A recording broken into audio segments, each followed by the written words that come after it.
allegiance to the flag of the United States of America and to the republic for which it stands, one nation, under God, indivisible, with liberty and justice for all. Thank you. And I'll just mention that Chairperson Cheryl Clarkin is still recovering from her surgery and is still unable to attend the meeting today. And we wish her the best in her recovery. So, Madam Clerk, could you please call the roll? Mrs. Avanzato? Here. Mr. Blasbog? Here. Mrs. Clarkin? Mr. Jones? Here. Mrs. McGovern? Here. Mrs. Held? Kaya Holbrun? Here. Thank you. And Madam Clerk, could you please call the calendar? Tuesday, March 31st, there is a Wellness Subcommittee meeting at 3:30 p.m. in the Central Administration Building on Fairway Drive. On Friday, April 3rd, it's a professional day, no school for students. Monday, April 13th, there's a Town Council school budget public meeting at 6 p.m. here at North Kingstown High School. On Tuesday, April 14th, there's a school committee work session at 7 o'clock at the North Kingstown High School. Monday, April 20th through Friday, April 24th is spring recess and no school. Tuesday, April 28th, there's a school committee business meeting, 7 p.m. at the North Kingstown High School. Thank you. Under presentations and recognitions, we have some recognitions of some of our student athletes.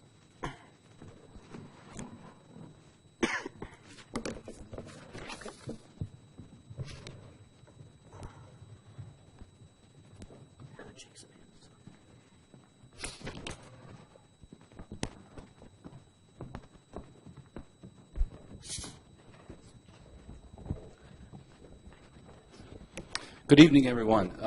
Every once in a while, it's actually more than every once in a while, but at certain times of the year, as seasons close, we are very fortunate in our school department to have a number of championship teams. It seems just about every season, and this year is no different. And so we want to recognize some of the student athletes who've done an exceptional job in their competitions this year. I don't know if everyone on this list is here, but we'll go through it anyway. If you could hold this for 1 second, and why don't you I'll hold this, and you hold the certificates. Okay. All right. The first would be for boys swim. The first place in the state 500-yard freestyle is Mike Tooling. Mike, are you here? Well, Mike, congratulations nonetheless. A girls' swim team, are you here? All right, come on up. The girls' swim team, first place in the state 200-yard freestyle and 400-yard freestyle. And I'm not sure. All right, we have two of you here. And Kaylee Lubeck, not here. Shannon Fain. Shannon, congratulations.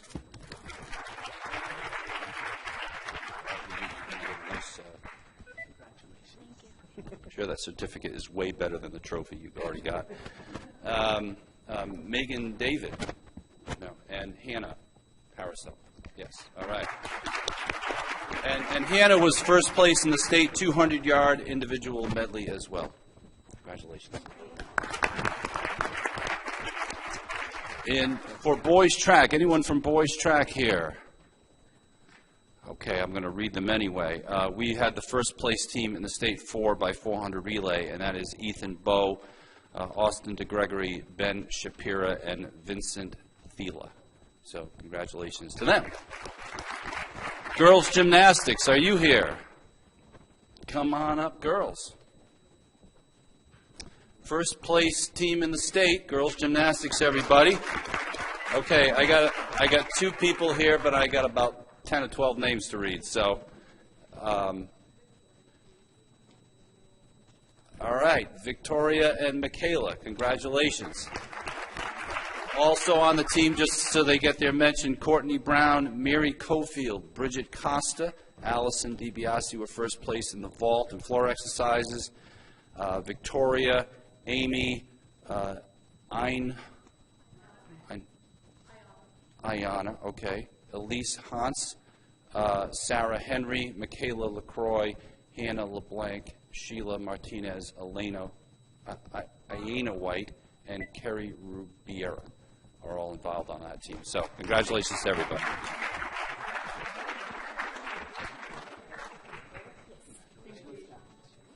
Nice job. Congratulations.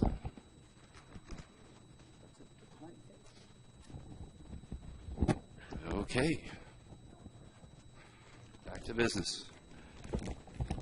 You're all welcome to stay for the entire meeting. It's a lot of fun. I think they have homework. They do too. I need to do it. If you didn't take your park test, we're holding it back.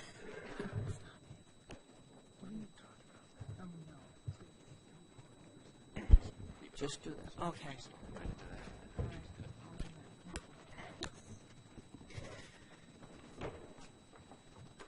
Okay, so the next item under presentations is a presentation on the Special Education Department with particular emphasis on the Davisville Academy. Yes, I'm going to ask Dr. Patricia Pizzulo, the Director of Pupil Personnel, to join us. Over the last few years, this has been an idea that we have fostered in the district. We currently have a clinical day program to help us, service students with special needs around behavioral issues in a better way than we've done it before and in a more efficient way than we've done it before. I'm pleased that things are going very well in that regard. And part of the plan all along was to use the Davisville Elementary building for this program. And that part has taken a little bit of time in terms of retrofitting what once used to be an elementary school about 5 years ago to this purpose. So there are a lot of questions around that. Things are going well. Construction is happening at that building right now, and we expect that students will be moving into the programming at that building, as well as our special education offices will be housed in that building as well.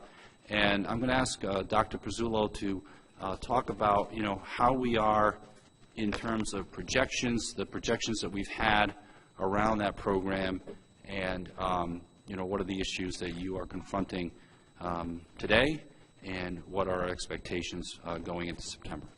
Thank you. Thank you very much, Dr. Auger, and thank you, members of the school committee, for this opportunity to speak with you, and thank you, members of the audience, to share this information with you. One of the first things I want to do... Dr. Pizzulo, please be sure you speak into the microphone. Okay, don't move. You got to Okay. Is that better? dig in deep. There you go. Is that better? I have to chain her down.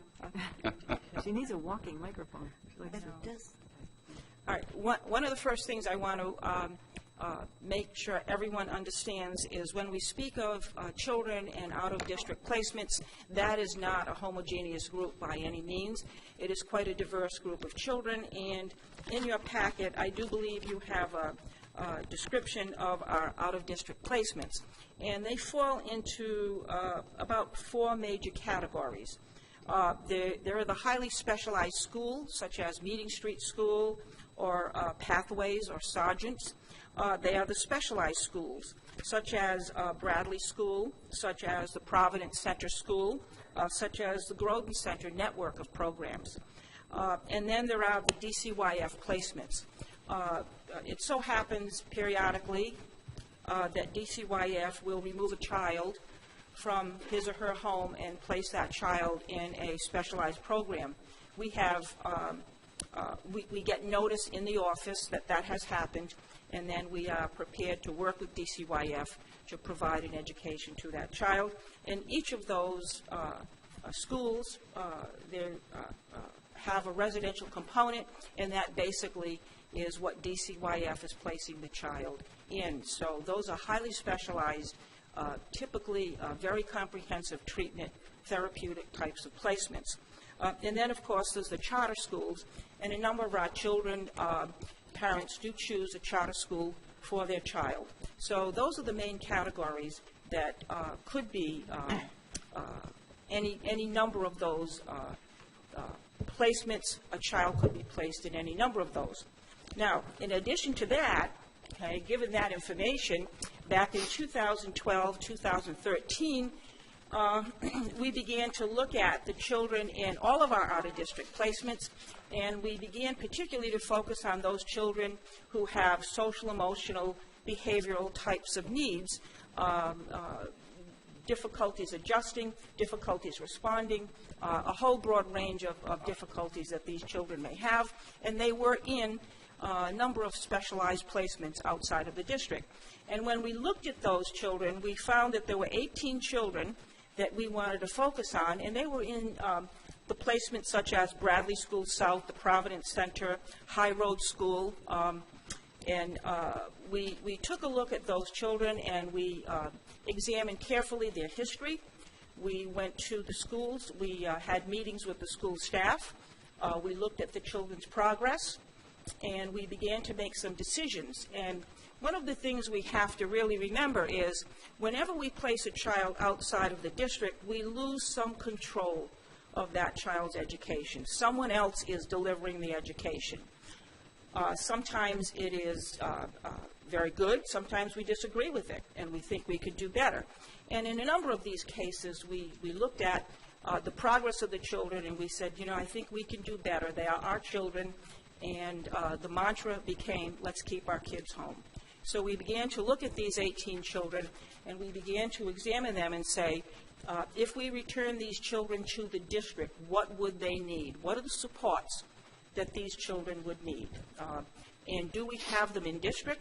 If not, if we were to develop a program, what type of supports would that program have to have for these children to be successfully educated and have the clinical supports that they need in the district?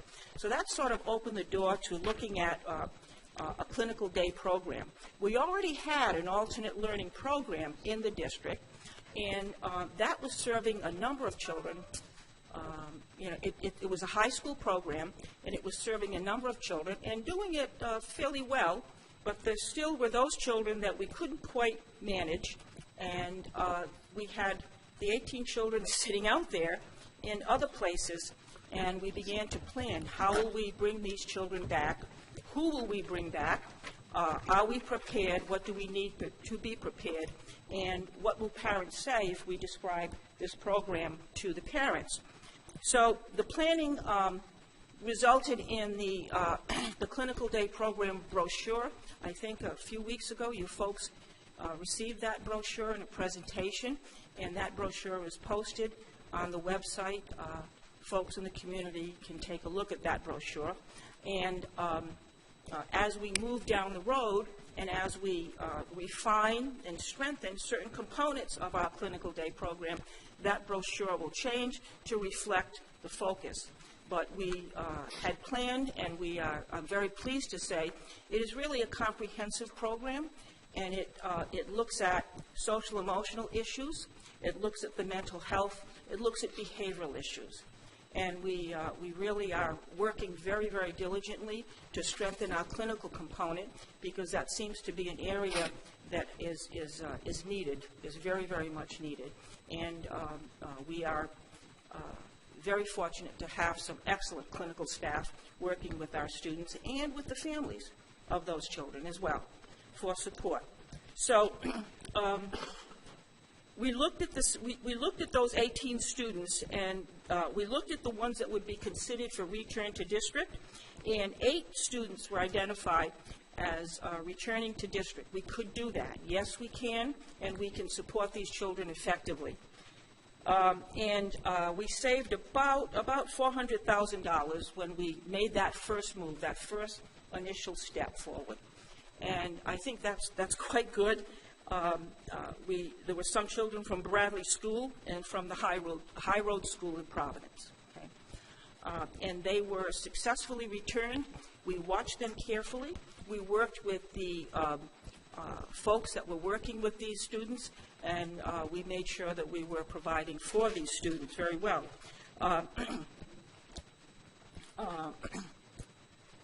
There were 5 students remaining that we were going to target in our out-of-district placements. 2 students in the meantime, in the interim, did move out of district. So 2 students moved out, and we were looking at 5 more as perhaps like a next step for these 5. And again, we had to review the file. We had to take our staff together and look at the clinical needs, look at the academic needs, look at the grade levels, okay, of the children. And those children were in places like Bradley School, Harmony Hill, and the Providence Center School.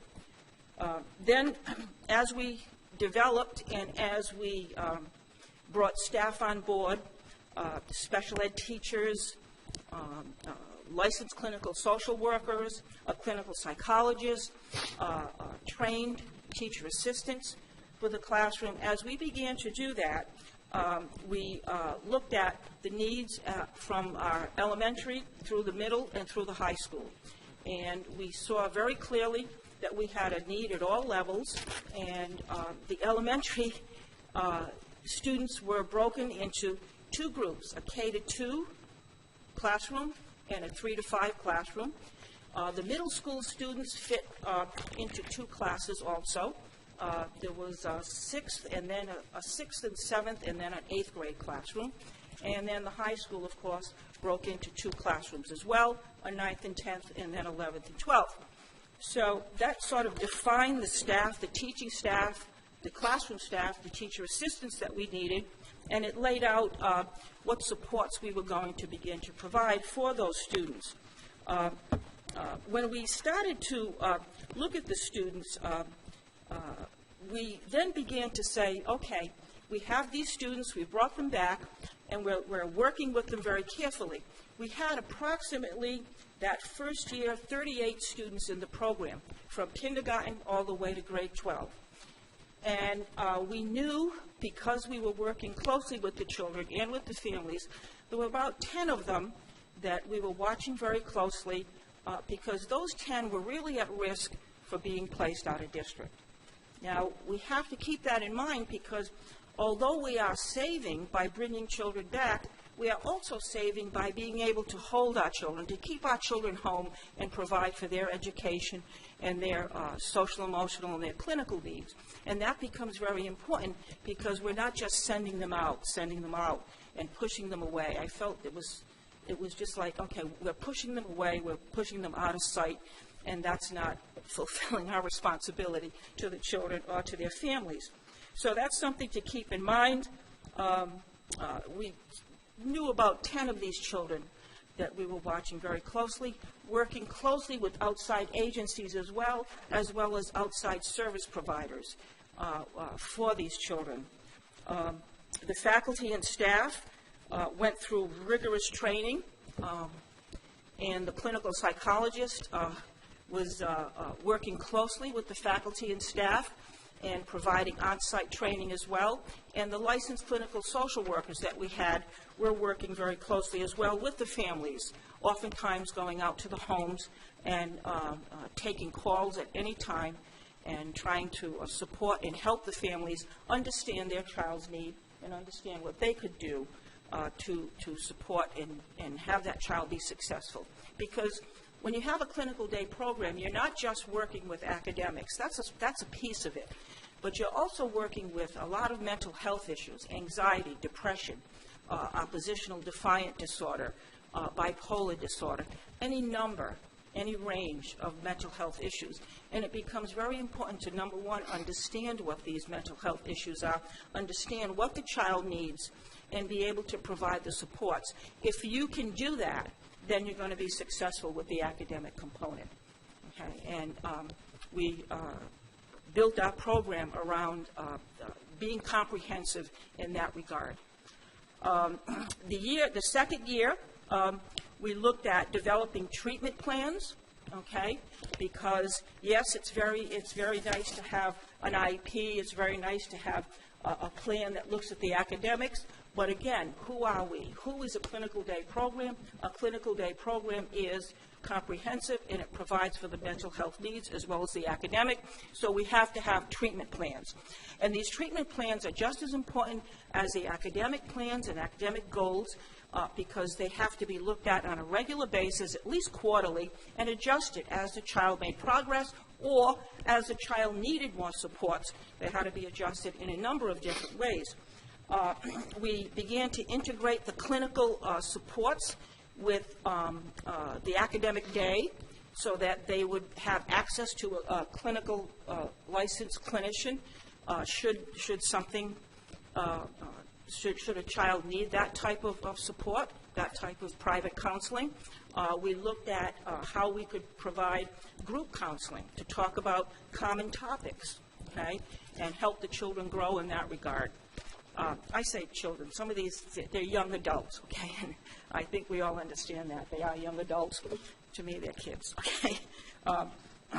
And then, again, once again, as we began in the first year, it's important to connect with the outside agencies because oftentimes many of these children and their families are being serviced by outside agencies as well, and therefore we don't operate alone. It's really a whole group of people that provide wraparound services for these children, and that's what becomes so important. Again, we embedded the clinical supports in the actual schedule, the children's schedule, so they would have it available to them. Oftentimes, some of these children will come into school and something happened at home, something happened in the neighborhood. So immediately you want to begin working with them because it's not going to do them any good if you all of a sudden say, okay, time for math, here you go, do your algebra. It's not going to work. We've got to do the fundamentals first. We've got to take care of those fundamentals first. The teachers, again, there were two high school classrooms, two middle school classrooms, special ed teacher in each of those with a trained TA. The highly qualified teachers from the high school came down and delivered the academic support the academic lessons. A clinical psychologist came aboard, a different clinical psychologist came aboard our second year, and we were very fortunate to be able to get in one person, okay, a certified school psychologist, he is, a licensed clinical psychologist, he is, and a licensed clinical neuropsychologist, he is. That's one person. So we were very fortunate to have that individual on board because he serves not only the children in the clinical day program, but he also connects throughout the whole district to provide that type of clinical support to work with teachers, to work with our school psychologists, to work with our clinical social workers in the schools, to build their skills, to build their capacity, and to build understanding so that we can really address the needs as early as possible, not only for the children, but for the families as well. And then we have a student adjustment counselor, again, a licensed clinician who has a certificate in substance abuse, which is very helpful to us. That individual has over 20 years' experience, and he is working with students, working with teachers, and again, working out in the schools as well throughout the district to come to understand the district, to know the children, and to understand what happens in the schools before they reach the clinical day program. Try to provide some supports there so that we can do a little bit of proactive intervention rather than reactive intervention. So year 3, the fall of 2015 will be year 3. We're going to be refining our philosophy and the structure. We will be in the Davisville Academy. I think that's really great. And the reason why it's great, we have run into already space restrictions in the D building. It is not really conducive. We don't have any gym for the kids to play sports, play basketball. So we're restricted in what we can do in terms of allowing the children some enrichment activities. So with the new building, I think we will have a wonderful opportunity to have those types of activities for the kids. We will also have places where counseling, there will be private rooms for some individual counseling, for some counseling with parents and with the students. And we will have space to do some testing, some of the clinical assessments that we do. we will have places to bring in some of the folks from the outside agencies that we're working with to sit down and with the families and with the student and really talk about what are the needs, what has been the growth, and where are we looking for the next steps for this child. And we certainly will have enough space so that we won't ever have to say, no, we have no room, or no, we can't do that because it's too crowded. And then we have to really kind of bend and twist a little bit to get a child the services that we know he or she needs. So that's the new building is going to help us in many, many ways in that regard.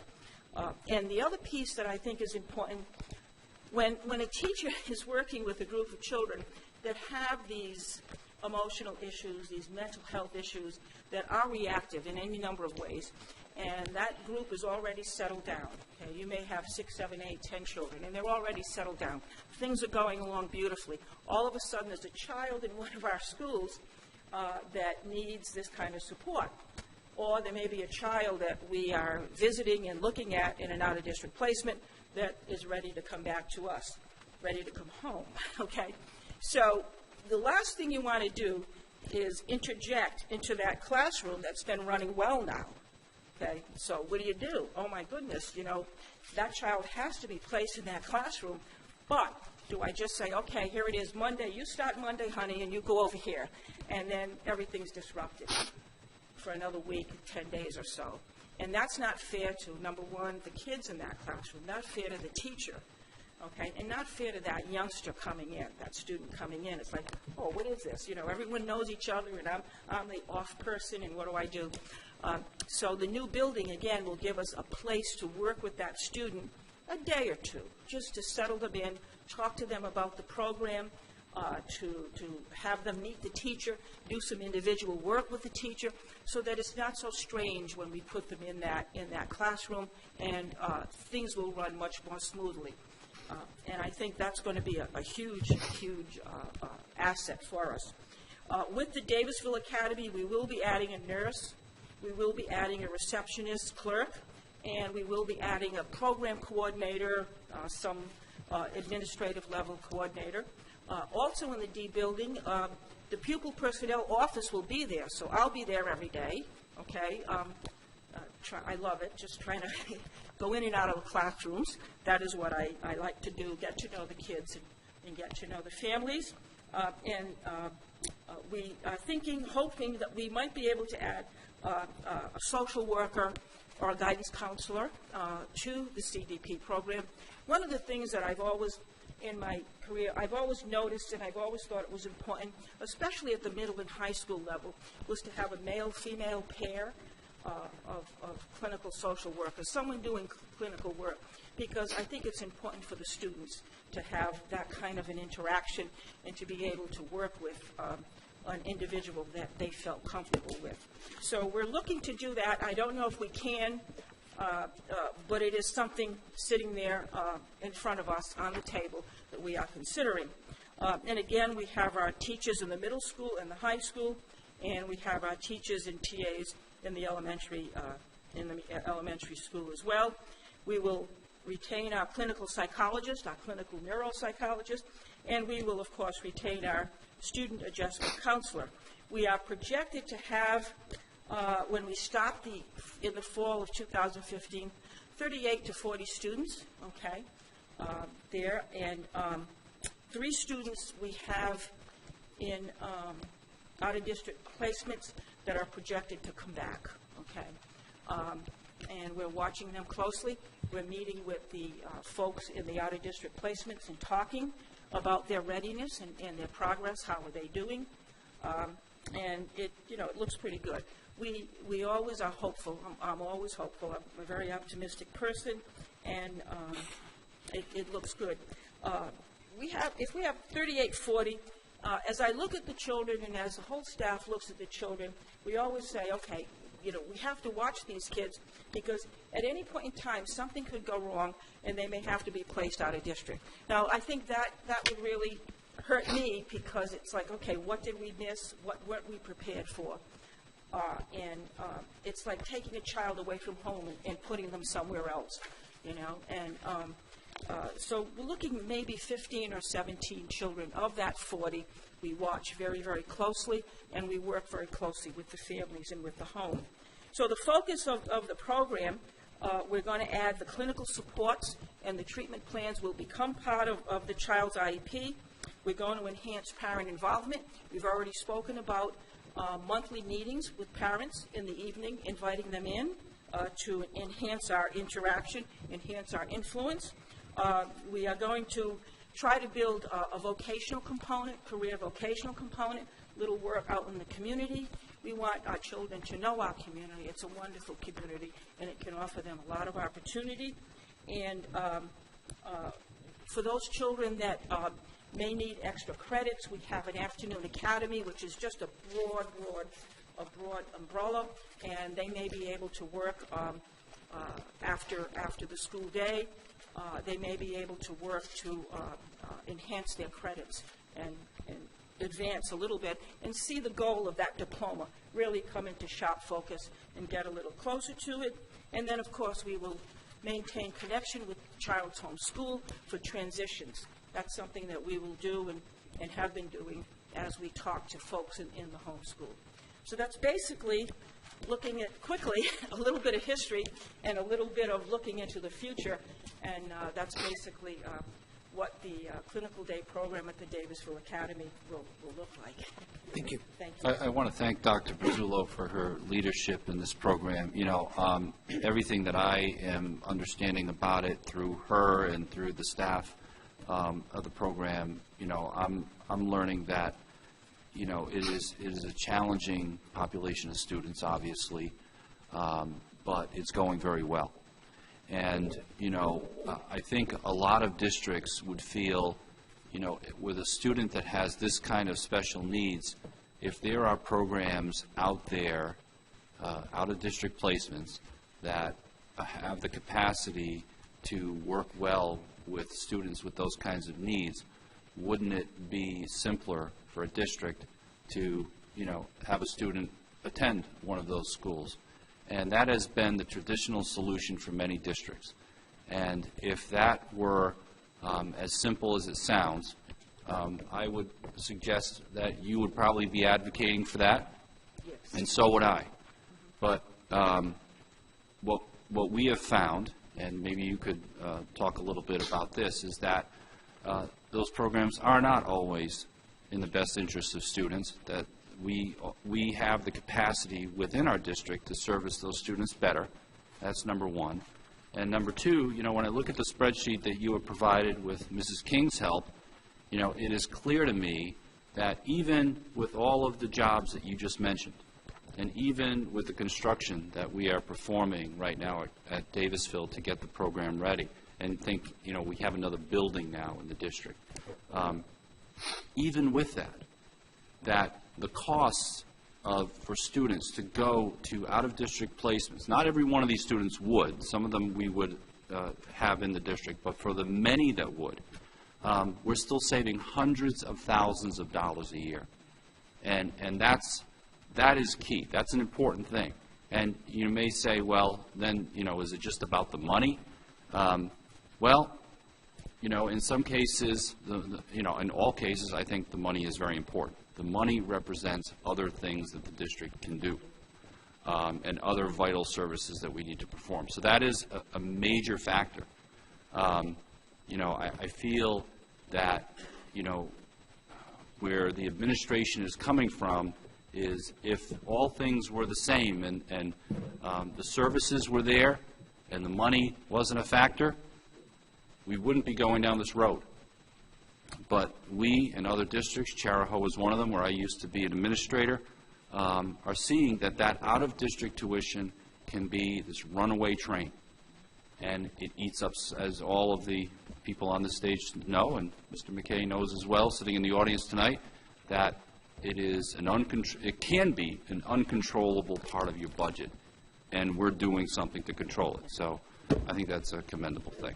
I think it's important to realize, I didn't speak about it too much when I introduced the history of it, but we've had a couple of students in out-of-district placement 5 years at the tune of about $45,000, $50,000 a year.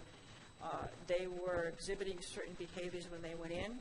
5 years later, they're still exhibiting certain behaviors. Did they accrue credits? No, they didn't really, okay? They were just stuck in that place. And I think that's a true disservice. In doing this in-house, we're assuring that what they're getting is something that is right out of our curriculum. You know, and it's informed by teachers meeting with teachers at the high school and at the middle school to be on the same page as what the curriculum that the rest of our students are getting. You don't have that kind of interaction, that kind of communication in terms of the academic program with a program, say, Bradley Hospital, for instance, just to use a name. So, you know, I'm convinced more than ever, particularly, you know, when you dig deep into all of the projections that we have and how things have been going so far, that, you know, we're on the right track here. I think we should be proud because we are graduating 3 students this year, which is really great. Mrs. Avanzado? Thank you very much, Dr. Pizzullo. You've done some excellent, just incredible work. And I was just actually going to echo something you said. I remember talking to you prior to this idea even being floated when it was just being talked about. Well, even before that, you were just troubled by students that weren't making the progress that you'd like to see in the out-of-district. And you just did not feel satisfied with what out-of-district placements, some out-of-district placements were giving us in terms of the student. So, yeah, I really do think this is not only a money saver, but more importantly, hopefully going to give the children a better, Kids saver. exactly. But a couple of quick things. Just want to point out something like this, creating something like this, moving in, getting the building retrofitted, all of that, and adjusting and adapting, which is going to take some time. There may be concerns you have to address during the process. Things may change. It is a lengthy process. This isn't, we can tell you when, you know, it's going to be done like this. We're going to put up a building. It's a development of a program for children who have a lot of issues, so it's a much more complex thing.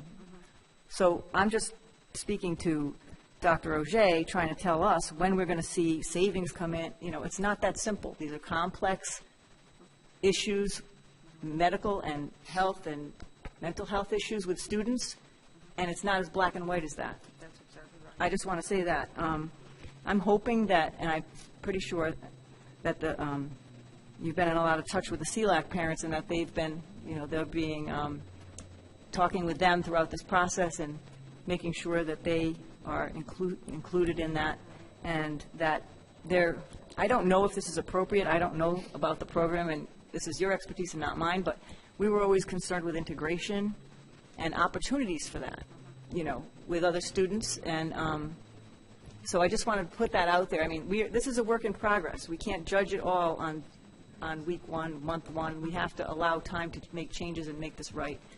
But I just want to put those few things out there. We have addressed the integration, and I've spoken to the principals about it. I've spoken to the CDP staff about it. How will we manage that when we're in a different place? Yep. And the homeschool may be, you know, not necessarily across the street, but across town.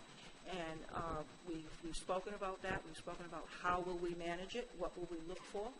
And, you know, we've got a good plan in place in terms of how will we transition, when will we know the child is ready to transition. And that likely will happen more often than not, or more frequently than not, at the elementary level. Okay?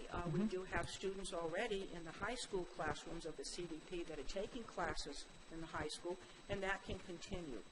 And we will make sure that continues. And for the elementary children, we would want some type of support with that child as that child, number 1, visits, number 2, attends some of the specialized classes like art and music, okay, and then becomes more acclimated and more integrated, have our paraprofessional there so that they are with the child in the school and ready to give support because they know the child should that be needed. And so we have. Oh, good, I'm so glad to hear that. I figured you had. Thank you very much. It's a good plan, and you've done a lot of great work here. You really have. Thank you very So much. thank you. Any other comments? Mr. Jones? Thank you. Thanks, Dr. Zullo, for the presentation. You already brought up one of the questions I had, and I remember a couple of years ago you bringing the example of the student who had made no progress. And also the other question of when, a student is placed by DCYF, whose responsibility is it to monitor attendance and progress in that? Is it our district's responsibility, even though DCYF is mandated? Is it some shared responsibility? Is it? Usually when a child is placed by DCYF, that child is taken from the home, placed in a residential school. So the residential school does take attendance. They report to us. We keep a record of that attendance. We are responsible for the education in the residential center, and DCYF is responsible for the residential component. But we have meetings and discuss the child's goals and objectives, discuss the child's services, and we always make sure the child is getting the clinical services he or she needs, and that the family is getting the clinical services he or she needs, because that's the only way that child is going to be released back to the home or placed in a foster home by DCYF. The removal from the home and the return to the home or a home is DCYF controlled. Thank you. I was glad to hear you talk about partnerships and experiential learning opportunities for this population too, and so I think it's really important. I know we've talked about and worked a little bit about partnerships and working with business for folks in our CTE program at the high school and other things, but I really think that's a really important point. So I hope we can get the word out, and whether it's the chamber or other organizations, we can let the community know that we have another set of population of students that could benefit from those kinds of experiences, and we can always help any kind of partnership or support we can get from the community. And I agree, it's really important that those students be integrated as part of that career and workforce kind of experience too. So I'm really glad you included that. I would also recommend we do our best, once things are up and running over there, we try and capture and document as much of this, so, as we say, maybe we market it or at least demonstrate it to the state and to other communities of this kind of alternative being out there. And like Dr. Ojay said, where a lot of districts just sort of default to having to see that, out of district placements as the only option, that we demonstrate that. I've already gotten calls from other districts, and I've just said, not yet, give us a little bit of time, but we certainly would welcome working with you on behalf of your students when we're ready. Could you speak real quick to, I know one thing you talked about, but the students in our in-school CDPs, especially at the elementary and middle school, just the impact or the effect that on those the building administrators, just now being able to refocus some more of their efforts, because we've refocused the population there. I mean, I've heard some things that, sometimes it takes an inordinate, disproportionate amount of time of those administrators' time, and now I assume they're now going to be able to refocus more of their time on the much larger population in their buildings. And this is true. Before we moved the middle school CDP, it really took the principal, the assistant principal. I was there on I can't say daily, but close to daily basis, working with those folks, working with the teachers, the TAs, trying to make it work in that environment, and it just wasn't, and it does take a tremendous amount of time. Sometimes that was what the assistant principal did, and only that, and the rest of the duties were picked up by the principal. The elementary school, yes, I work very closely with the principal in the K-2 classroom and also in the 3 to 5 classroom. The K-2 classroom, I'll tell you folks right now, of the classrooms in the CDP, that K-2 classroom is the most difficult one, because you can talk to an adolescent, you can talk to a young adolescent, a little child, 5, 6, 7, they react, they don't talk, so you've got to work with them very differently, and sometimes it's very challenging. The principal is doing an excellent job, and oftentimes we talk almost on a daily basis, and I'm there on a regular basis, talking with the teacher and the other support folks and working with the principal in terms of how is this child doing, how is that child doing, what else do we need, and what's happening. So you're absolutely right, Mr. Jones. It is a tremendous, tremendous responsibility on top of all the other responsibilities a building administrator has. And just last point, and I'd let Dr. Ojay jump in too, and it's a general question, so I don't mean to put you on the spot. We talked about, or there's been discussion, the school enrollment in aggregate last few years is down about 5%, but our free and reduced lunch population is up 25%, our IEPs are up 15%. And so just broadly, and again, Dr. J, if you got thoughts too, why are we seeing that kind of rise in the IEPs? It's just we're doing better, over the last few years of identifying that, getting, sort of better at recognizing that and starting to develop those things. Just the population changes. Just, again, I know it's varied as each student, but if there's just sort of a general kind of any number thought. Of variables. Sometimes children move into the district already with an IEP. Sometimes children move into the district coming from some type of an ALP into our district, so we have to serve them. Even though the enrollment is dropping, that doesn't mean that you have to look at that enrollment and really parse it out, parse that variance out to say, okay, these children still need that support, and they will be there. They may not be as large a percentage of the overall enrollment as they were when the enrollment was higher, but they're still there and they still need it. So I think, to make a general statement like our enrollment is reducing, therefore our special ed population should reduce, that's not necessarily so. What we are seeing is a lot more complexity because we have a lot more mental health issues coming forward that impact academics. Okay? If we see behavioral issues, we're seeing them at 3 years old, 4 years old, okay, 5 years old. When I say behavioral issues, children that have been kicked out of their preschool program somewhere else, children who have been taken from the home at 3, 4, or 5 years old, that adds complexity to their needs. That's what we're seeing. A lot more complexity, a lot more mental health issues, a lot more family trauma issues that are coming to us at a very young age. Now, those children are going to be fixed right away. It's long-term, lots of steps. I guess I would add that I found that the IEP, the number of students with IEP is a number that, in my experience, I've seen a lot of fluctuation year to year. Just in this district, I recall just a few years ago going down significantly, and then kind of moving back up. And I'm not sure that there's one easy explanation to explain all that. And I would also point out that an IEP can mean a lot of different things.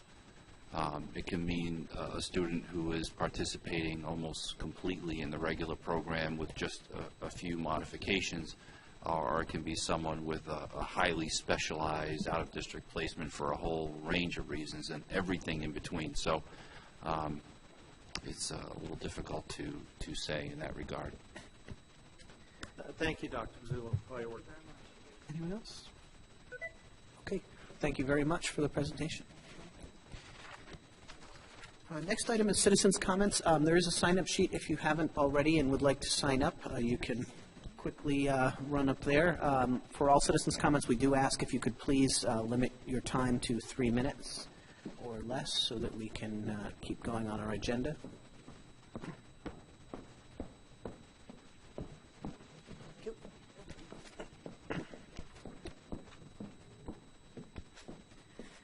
I can't read your signature, but I know who it is that's first, so Mrs. Hanrahan, if you could come to the microphone. And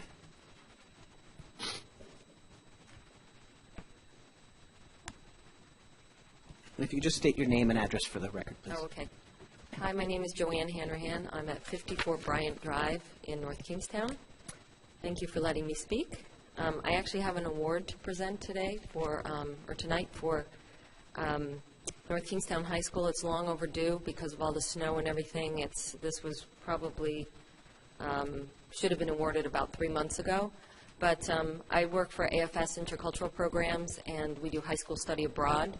And each year we host about 65 students internationally from all over the world. They live in different host families and go to different high schools all over New England.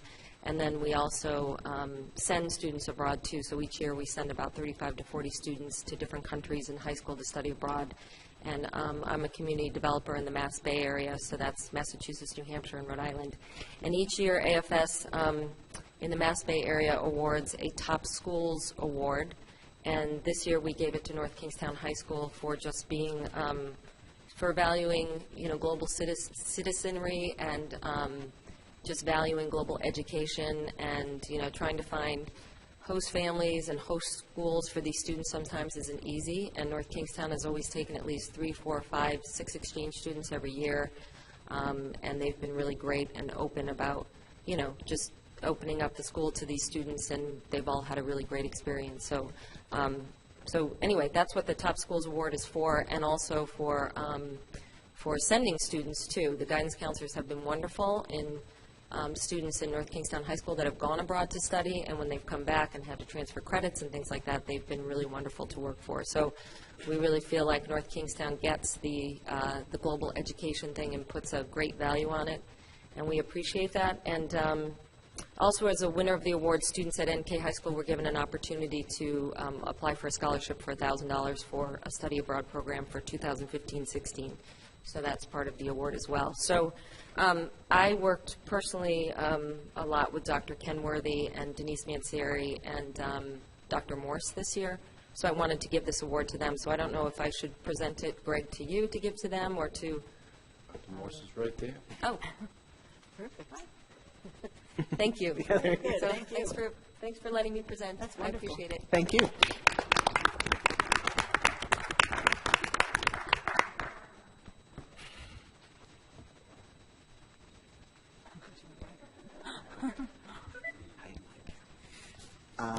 Okay, thank you. And next, I'm sorry, I also can't quite read the writing. The address is 10 Rod Road. Sorry. If you could just state your name and address. Hi, I'm Jack Lafreniere, 312 10 Rod Road. Thank you. And tonight I'm going to be addressing you guys on my senior project, which is about physical fitness. And high school students need to pass English, math, science, history, but what about being physically fit? Less than half of high school seniors qualify as being financially literate, and over more than 7 million borrowers are in default on their student loans right now. Students are facing tremendous financial challenges and without the basic knowledge needed to thrive in today's economy. Students graduate high school without the most basic money lessons. How do you go into a bank and even get a checking and savings account? What intelligent questions do you ask so you don't get burned by overdraft fees? How do you even begin to choose what bank you want to go to? My generation is very computer savvy, yet we don't even know how to finance our own computers. If one of us were to even go and purchase a computer with a credit card and was asked to pay the minimum balance every month, how would we know what we're paying and how much we're paying each month, and how long would that take to pay off? Debt is such a heavy burden, and yet no one teaches us how to not get into it. Don't you think this should be a mandatory class for my age group? As we head to college, we are firm in our core classes, yet we are naive in the ways of finance. As a student builds his math skills, Each math class builds on the next. Isn't this the same with finance? We offer half-year classes at NK, such as personal finance, investments, personal wealth management, and accounting. But personal finance is a lot like a foreign language, and you can't learn a foreign language in just a semester. Foundations in Personal Finance, High School Edition, is one example of a successful system that has been utilized in high schools across the United States. And I don't know how many of you have college students, but my older brother was the one who brought this to my attention. He once bought a pizza once for $20, but it ended up costing him over $200 in overdraft fees because he only realized he only had $18 in his account. And currently only 4 states require students to take a personal finance class to graduate, and that is Missouri, Tennessee, Virginia, and Utah. My research showed that students support a finance class as well as parents, too. With the weight of financial burden in this country, why are we waiting to teach our students the basics? Thank you. Thank you. Fantastic.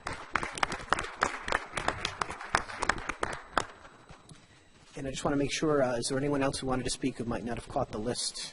Mr. McKay? Just want to say, as Jack's former Little League coach, I taught him everything he knows about personal finance as well.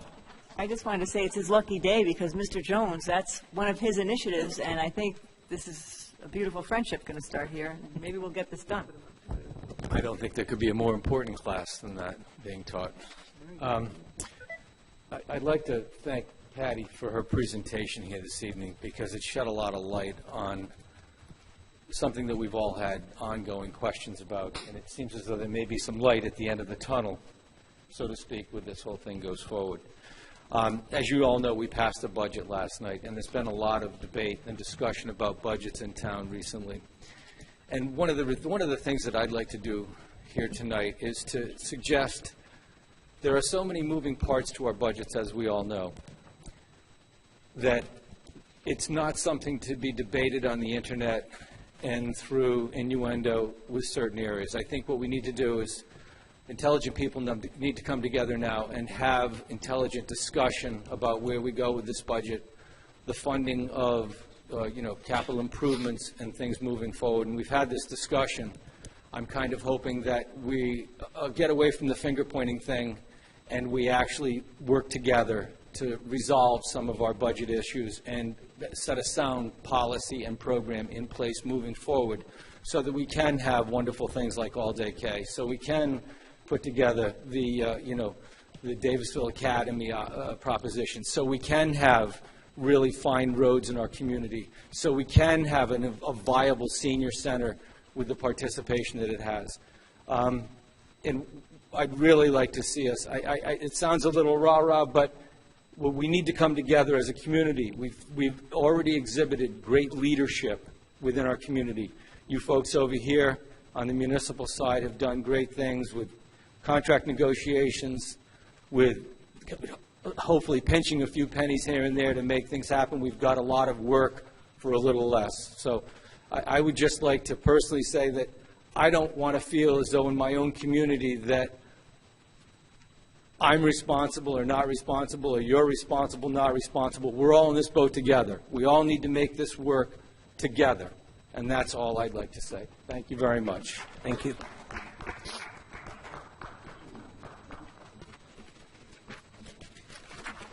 Okay. So at this point, we're moving on to routine items. The first is with respect to executive session. I'd like to ask for a motion to seal the executive session minutes of March 24th, 2015. Motion to seal? Second. Okay, we have a motion and a second. Any discussion? All those in favor? Aye. Any opposed? Motion passes 4-0.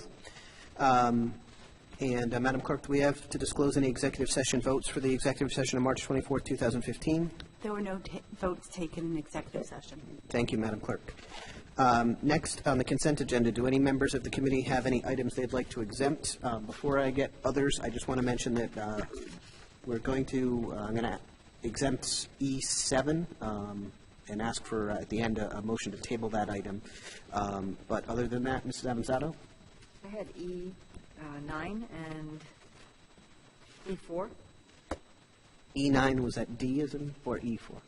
Okay, E4 and E9. Mr. Jones? E5 and D4. E5 and D4. Mrs. McGovern, anything? Nothing. Nothing, okay. So, with the exception of the exempted items, could I have a motion? Motion to approve the non-exempted consent agenda. Second? A motion and a second. Any discussion on the non-exempted consent agenda items? Hearing none. All those in favor? Aye. Aye. Any opposed? That passes 4-0. So the first item which was exempted is D4. Mr. Jones? Thank you. And, I just apologize, put Dr. Humbert on the spot a minute. I don't really have an issue. She's not here. She's not here to be on the spot, so you don't have to worry about that I'm part. sorry. You can put me on the spot. Yes, I have some Mrs. answers King. for you. Or Dr. O'Jay. He's afraid of Mrs. King. He'd rather have Dr. Yeah. O'Day. Well, first of all, I'll just start with a motion to approve D4.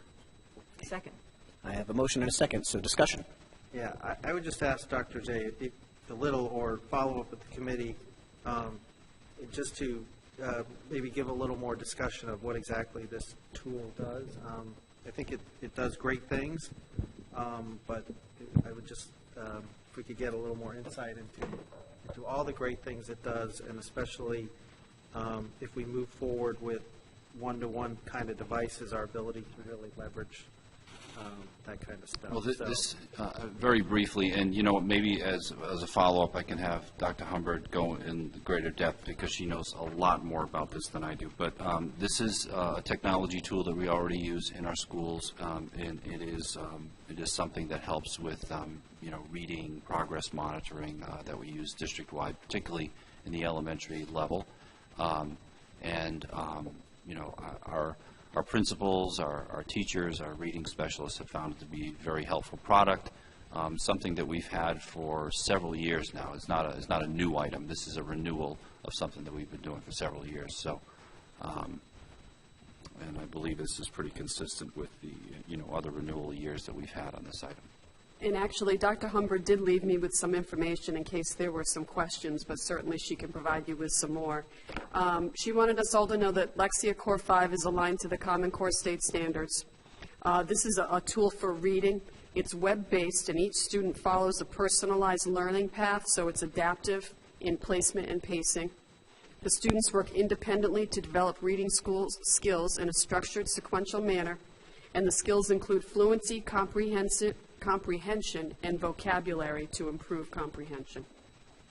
Right. Thanks, Dr. Humbert. Thank you, Mrs. King. And I guess that's part of my point is I think it's great if we have these tools, and then, the more we're able to move to the integration of, if not one-to-one devices across most of our grades. So we have tools like that parents and teachers and administrators can use not only in school but out of school to help us do even better about remedial and placement and identifying needs and being more proactive. So I think it's great we have this, and even better when we support it with the proliferation of technology that allows us to really take advantage of it. And then the final comment I have, just as I always occasionally like to point out, for Mrs. King, that we have, a copy of all our RFPs and bids and awards on our website, and the transparency of that, unlike some other districts or charter schools that do no bid contracts to their own board members and fail to disclose that kind of stuff. So I appreciate that our district has moved to being very transparent with that kind of stuff. Absolutely. Any further discussion? I have a couple of questions on that. Yep, Ms. McGovern. Is this subscription district-wide, and what grades are supported by this program? The software is actually designed for K-5, but we use it primarily for K-2. And one thing that Dr. Humbert wanted us to understand also is that we're, I guess you would call it grandfathered for 810 licenses. And once a student doesn't need one of those licenses anymore, it can move to another student. The way the product is usually sold is $35 per license. So the way that we have it structured is very cost effective. It's also can be used for other grades as well, but primarily we use it for K-2. If there's no further discussion, we have a motion and a second. So all those in favor of approving item D4? Aye. Aye. Any opposed? And that passes 4-0. Next exempted item is item E4, approval of leave of absence. I just wanted to make a quick note that this is something that the school committee years ago, when I first got on it, like 7 years ago, we put a stop to a lot of leaves of absence that were being taken for reasons that didn't benefit the district. I just want to point out that this individual asking for a leave of absence is going to do another program, an educational program, and will bring that information back to our district that will benefit the students. We don't do that anymore where someone just goes and has 2 jobs at once or leaves and does something that they don't bring back to our students. So I just think that's worth mentioning, and I'd like to offer a motion to approve the item. Second.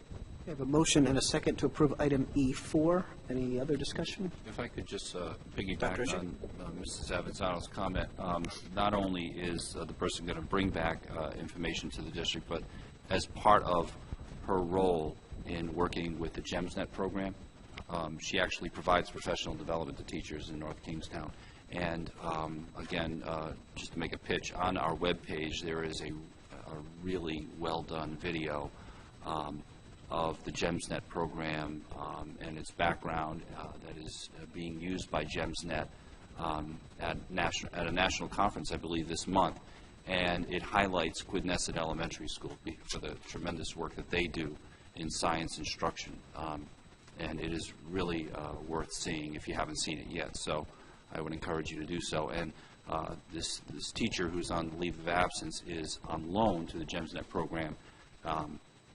We've done this before, and the teachers involved have come back to the district and become the leaders of science instruction at the elementary and middle level in our district and have helped with the professional development for years on end. Even Mr. Ferrario at one point was a GEMSNet teacher on loan, and he has done tremendous work in leading our science instruction at the elementary level as well. So, Thank you. And any other discussion? We have a motion and a second to approve item E4. All those in favor? Aye. Any opposed? Passes 4-0. Next item is E5. Yes, motion to approve E5. I have a motion to approve and a second. Discussion? Yes. Mr. Jones. Thank you, Mr. Chairman.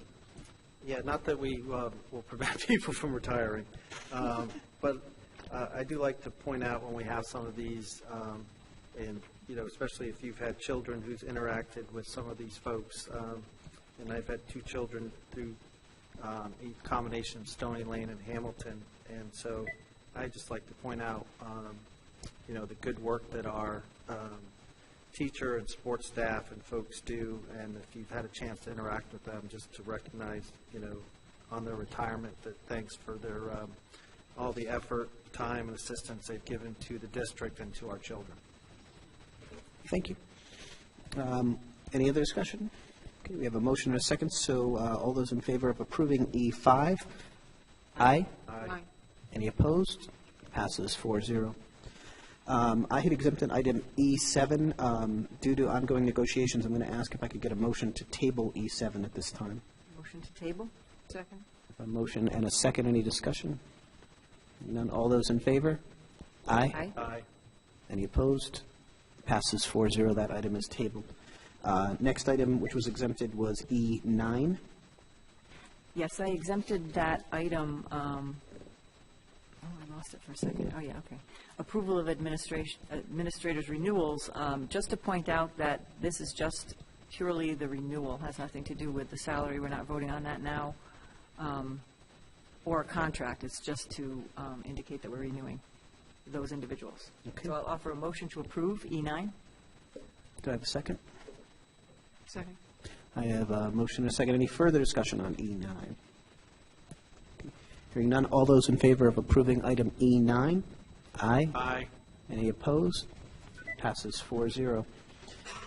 Okay, that completes the Oh, that's actually on the consent agenda. I should have mentioned yes. Now that I look at it, at the last second myself. probably should have been exempted. Mrs. King, if you could speak briefly, though we approved it. Oh, sorry, all done.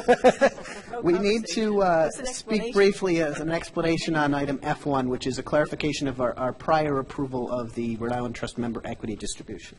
Right. I did want to bring this back to you because I want to be clear. I think we can get to the same result that we had last meeting, but I went back to the trust, and what has happened in the past is if there has been a member equity distribution, it could come to us in the form of a check. The trust is not allowing that this year. The trust is requesting that it either be applied to a future invoice, meaning probably May's invoice at this point. We put it in the OPEB trust, or we put it into a fund that could lessen future impact of rate increases. Now, this amount is about $58,000. It's not a huge amount of money to lessen the impact of rate increases, but what's going to happen is if it hits a future invoice, it will flow to the bottom line as surplus for this year, and what we can do is we can still reserve that amount of money for the discussion that was had at the last school committee meeting that Mr. Jones started. So you're going to get to the same answer, but I want to make it very clear that that's how it's going to work. It's going to flow through fund balance, and we would, if you vote on that tonight, I would reserve that amount of money when we finalize FY15. So with that clarification now, procedurally, we have approved it, which effectively means we're just doing what we had approved last time with this clarification, unless, someone has a strenuous objection, in which case we could have a motion to reconsider or something like that. But any comments to that at this point from any members? Okay, so we will let it pass on the consent agenda as an approved item with the clarification that was just given. So unfinished business, any discussion on the current, which is 2014-2015 school budget? Any discussion on the upcoming 2015-2016 school budget? Dr. O'Shea? If you don't mind, I'd like to begin. I know Mr. McKay came to the microphone, and I appreciate his comments. And we have had some what I felt have been some very good meetings where Mrs. King and I, and at certain times members of the school committee, have been able to share very candidly with Mr. McKay and other members of the town council our concerns about, funding going forward. I got to tell you, though, I'm very taken aback by last night's vote. I didn't feel, given all of the information that we have provided to the town council, given all of the responsible decision-making that has come from the administration and the school committee, and not only this year, but over many years, the responsible contracts that we have put together, cost-saving measures, efficiencies we've taken, cuts that we've made, and we have shown them everything. And I think we've shown them that everything that is certainly within our control, we're doing everything we can to control those items. And the Davisville Academy is a good example of that tonight. That's not something we had to do. It would be easier to do a lot of out-of-district tuitions to address the same needs, but we've taken that on because we realize that the funds are just not there. And to start the conversation from the town council perspective with a $525,000 cut, I feel it is my responsibility to, let the committee know, and I've let you know, and we've had this conversation on stage already, but I don't see $525,000 in cuts in what I'm looking at district-wide. That kind of money comes from major cuts to staffing. As you know, the committee has already gone beyond my recommendation in terms of cuts to staffing, and that is upon years of other cuts that have been made. We've done a very good job of moving some expenses for staffing to grants and to other places other than the operational budget as best we can, and we're making things work. But when you're talking about that big a hit, I see no other option but that the full day K initiative does not happen. and that would break my heart, because I feel we have done our due diligence in explaining to this community why it is so important, that this is the year that it should happen. The governor has come out and said that we should make it mandatory. So I feel it will be mandatory very soon, and the chances are there will not be the funding that we're currently getting to initiate it. You know, I can't help but feel that, you know, with most of the districts in the state of Rhode Island already there, that North Kingstown cannot find a way to make that happen. I believe the way is there. I'm just not sure that the will is there, and that is troubling. So I just need to be clear. I'm not necessarily looking for some kind of an action tonight, but I feel it's important to let the community know that even though the town council may say, well, it's not really our job to make a decision one way or another about full-day K, that's a school committee job.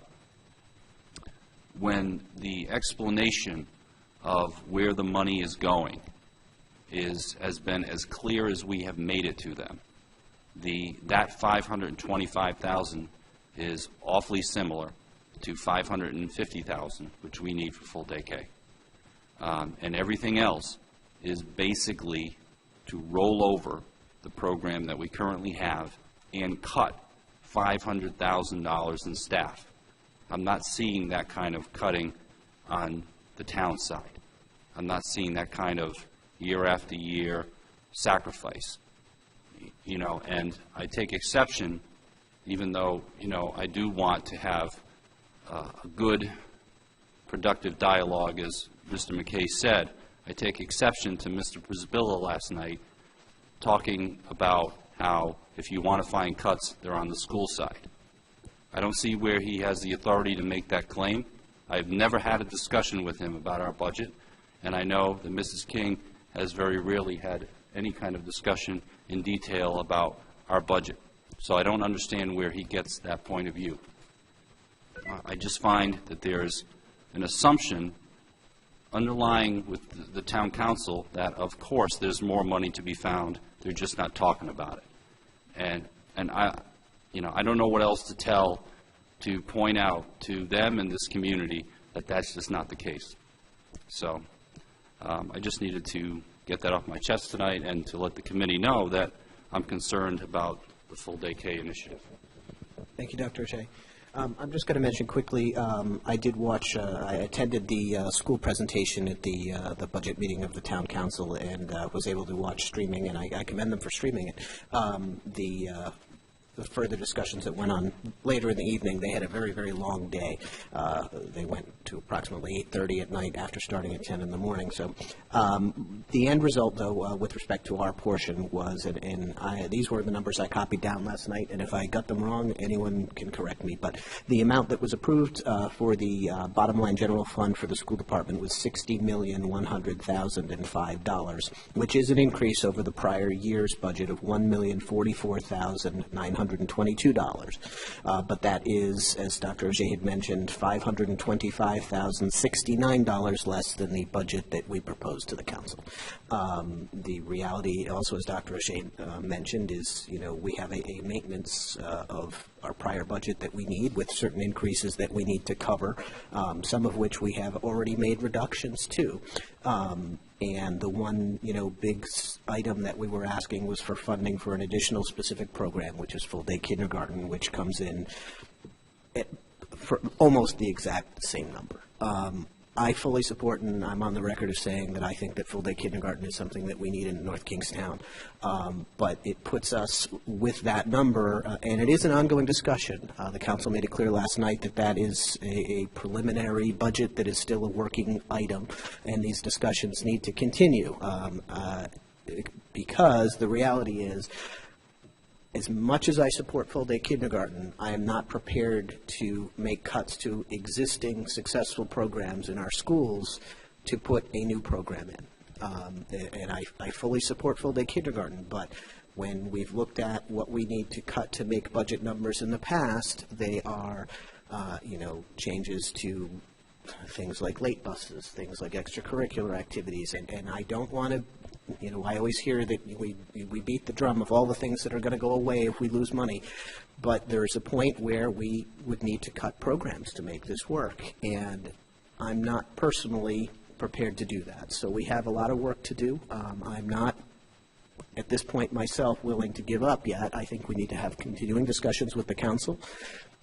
We've met extensively with them, both in public meetings and also myself behind the scenes speaking to the council members. I know other people as well, and I think that dialogue needs to remain open. And I'm optimistic, cautiously optimistic, that we can come to some solution. But just, these numbers right now are going to make it very difficult. And that's what I'd like to say. Mrs. Alexander? Yes. Well, I didn't attend the meeting, but I did watch it. And I normally, at this point, the way we've dealt with this in years past, after the town council would pass a budget that contained a cut, is we would make the cut at the next meeting. That's generally what we do. I'm probably going to make a motion, but I don't think I want to make the motion to cut full day K, but just to send a message, I'm going to put a motion on the table, and then I have more things that I want to say. I would like to make a motion to request the town council to fund our full budget to include full day K, which would include the amount cut, I just lost it, sorry. Hold on a second. $525,069. That's my motion. Okay, I have a motion. Do I have a second? Oops, sorry. Mrs. King has something she wants to add. And since it has to do with numbers, I'll listen. I just want to point out that on one of the pages of your budget package, cutting full day K is going to be just over $400,000. So if the number that's cut is 525, we still need just over $100,000. And the reason for that is because the numbers include a savings of $70,000 in transportation for not having the midday bus run. I need to add that back. It also includes an estimated $25,000 in additional state aid for those students, and I need to reduce state aid by that. So the 525, you're still looking at just over $100,000 that would need to be cut. So I just want to be clear that just cutting full day K is not going to reach your $525,000. And I know no one seconded me yet, but let me just say that all we're doing is saying we support the budget we submitted to begin with. Okay. So that's my motion. Do I have a second? I'll second the motion for discussion purposes. So the motion on the table was to effectively request, what we had requested, which is to reiterate that we would request that the town council fund the amount that was cut to provide funding for full day kindergarten. Mrs. Evans-Otto. Yeah, to continue, the town council, I heard some of the conversation that went on there. Several members of the council were interested in looking at the municipal side of the budget. And they asked, can you come up with anything? And the answer was only from the schools, nothing on the town side at all. That was, I really could not believe it. Very troubling. But I think it's also that the members are new, and I remember being new at this table 7 years ago, and I think part of it is not knowing the tools that you need to use to get the information you need, and what you need to do is make a motion. You need to make a motion and say, I'm just going to suggest they make a motion to instruct the town manager to come back to them with 2 or 3 options of a $500,000 cut from different places, and not the dog shelter, something that we can cut, that he could possibly do. And I'm just going to tell a quick story. I sat in a town council meeting with a friend of mine when they needed to find a $500,000 cut. That was about 3-4 years ago. And they changed an assumption in the budget. I don't recall which assumption it was. It may have been the one that has been discussed about assumption of how much we collect in property taxes, or it may have been another one, because there are several such assumptions, and they found $500,000 and not one cut was made. I mean, the town budget And to briefly address Mr. McKay before I get into the town budget, he came up and he discussed that we should be respectful to one another, and I think we will be, but I think we owe it to our constituents as elected officials to be honest. And I think the public does not realize what's been going on over the years with the money, and it's relatively clear from something I'm going to show you in a minute. As far as discussion on the internet that some of people have taken part in, I don't view that as a problem. This is free speech. It's a free country. And I think parents need to know some information. I thought it was very respectful for the most part, myself. His point about about sacrifice, about how we have to sacrifice. Well, sacrifice requires both sides to sacrifice, not one side. And I'm going to show you in a minute. The sacrifice has been all on one side in this town for years. I've been on this committee for 7 years and going to these meetings for 10. And that's pathetic. I need to get out of this business. But that's what I have seen as clear as day. The budget on the town side is basically opaque. You cannot see where the money is. There's absolutely nothing like what we have going on here, the kind of transparency that we've been trying to point out as we go through our agenda. I've noticed that Bob and others have mentioned, this is what we're trying to do to get transparent. I don't see that kind of thing going on in the town side. And I'm just going to show you, I printed off the internet from the town, all the town budgets are online. This is the 2013 budget from online. It shows every year our adopted budget from 2009 up to 2013. Doesn't include 14 and 15. But I'm looking, I added it up with my calculator. I'm not great at math, but I added it up. The amount of tax dollars, local tax dollars, we've increased each year from 2009. Our budget is the larger budget of the two. And at that time, we were at $60,982,000 in 2009 when this chart starts.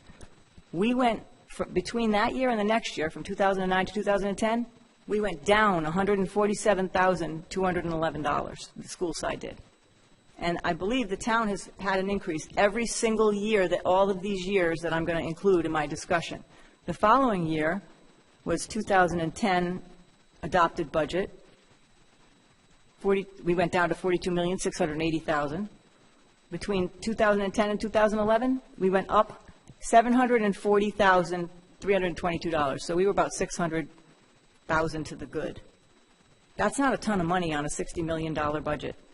The following year, goose egg, zero. That's twice that we have had 2 zeros in the last. But here's the problem with that. The taxpayers got no relief from that. Taxes have gone up every single year in this town, and they keep pointing to the schools, and I'm getting very tired of the deception. It's deceptive. These are numbers. Numbers don't lie.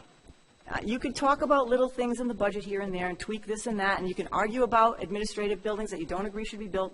It really doesn't matter. This tells the whole story. They're spending all of the tax dollars. We are not. Then the last year on here, we went up $868,417,000 between 2012 and 2013.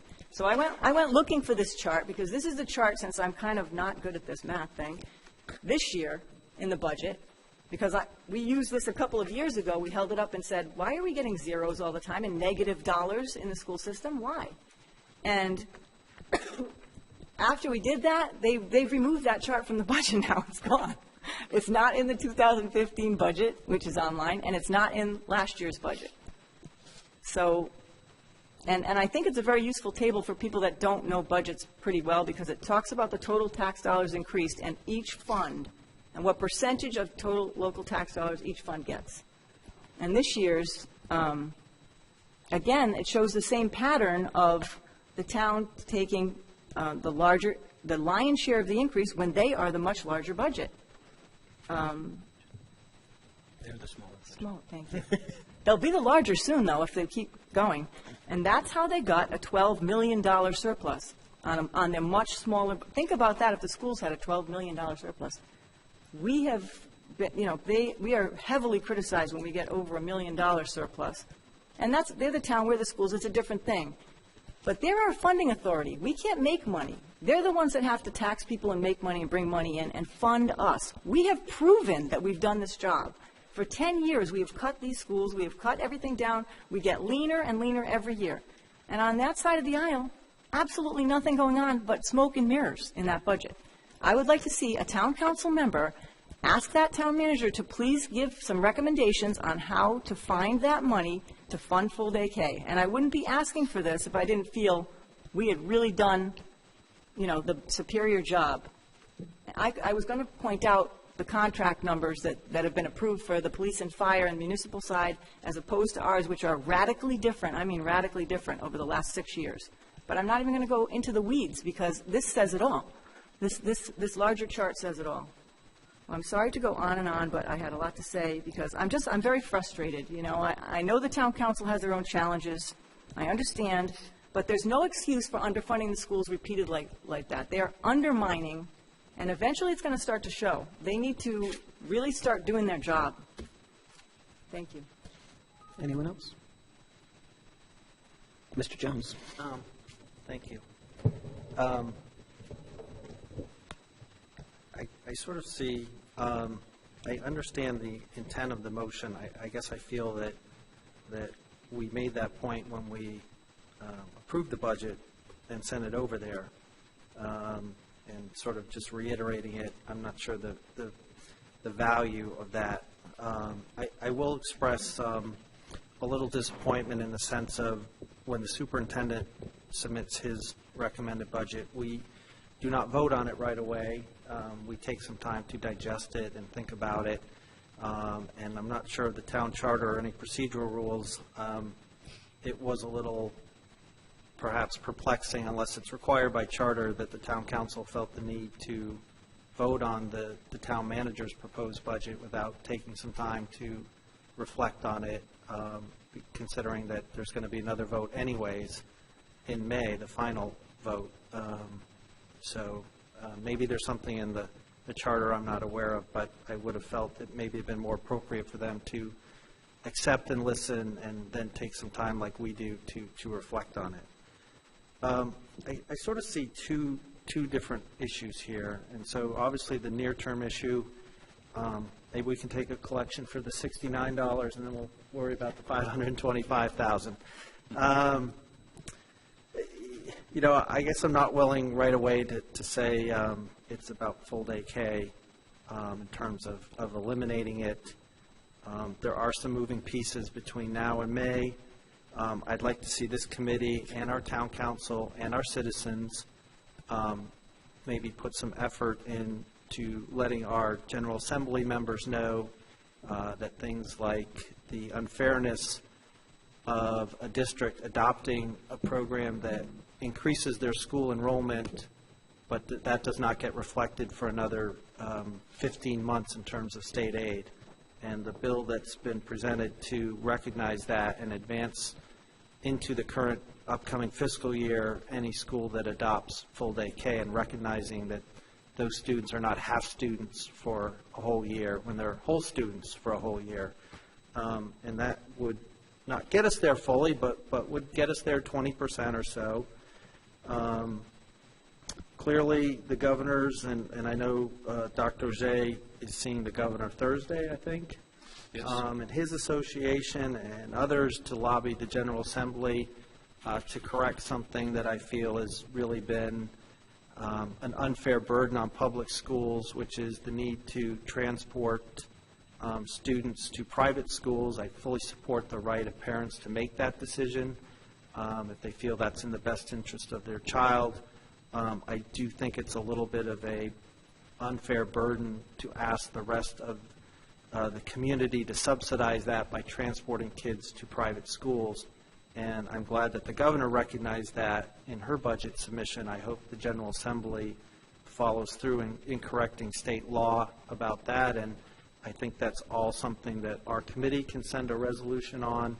And I would hope that citizens who fully support seeing us keep as much resources as we can to students in our district who are going to our schools might lobby as that. Again, it doesn't get us all the way there, but it's not just pennies. It's a significant amount of money. I've raised the issue about charter schools. Obviously, we have budgeted, assuming worst case and the trend. I will repeat again that when people think about where your money is going, that for line items over $100,000, right, which is kind of where the big chunks of money are, over the last 5 years, the largest increase by far has been 63% in those lines, and it's our tuition to charter schools. And ironically, part of that is going to pay for full-day K. So we're not willing, but we're forced to subsidize full-day K for only a portion of our students to go to schools that are not in our district. There's, to me, a little bit of irony there. And I would say that, we could fully fund full-day K and give the taxpayers tax relief if Kingston Hill and Compass School did not exist. So I think, folks should think about that, we're paying $1.5 million for really less than 2% of our student population. And that's equivalent to over 2.5% of the tax levy. So, again, I've raised the issue that if people are comfortable with creating a Washington County Sheriff's Department or a Washington County EMS department, then feel free. But I think most people would go, that's silly to create a Sheriff's Department that will guard, 1% of the houses in all the towns in Washington County. But it's essentially what we're doing with charter schools, at least in Washington County. So I'd like to hope that, we don't just throw out full-day K initially, that we think about where there might be some relief, and then some working with the town council to recognize that and see where we can maybe meet a little bit.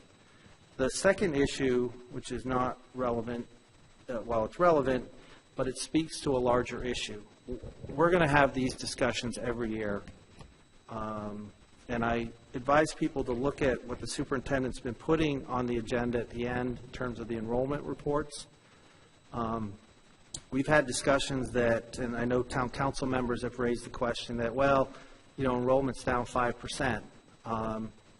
But enrollment in correlation to teaching FTEs and support FTEs is only one factor.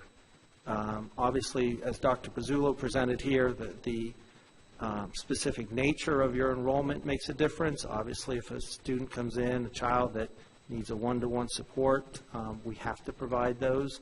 And as Dr. Ojay pointed out, those can change and fluctuate year to year. But what also is tied to that is just the number of buildings and the way we are organized to teach. If we have 5 elementary schools, we may look at it and go, well, if we move this 5 students or these 3 students or 2 middle schools and said, wow, if that class that's only 17 over in Davisville Middle and the class that's 20-something over at Wickford, if we combine those 2, we could eliminate a 0.2 FTE, which we could, but, we can't magically transport students in 5 minutes between 2 buildings to do that. So how you're organized makes a big difference. You don't save $10,000, $14,000 just because you lose a student if you don't change how you're organized. And so we as a town, and we've had these discussions, but again, I'll keep reiterating it because if all we do is talk about it, we will, not me, but people will be here 5 and 10 years from now arguing the same points. We are going to reach a point in 5 years where we'll have 2 middle schools that are average age of 70 years old. One will be 90 years old.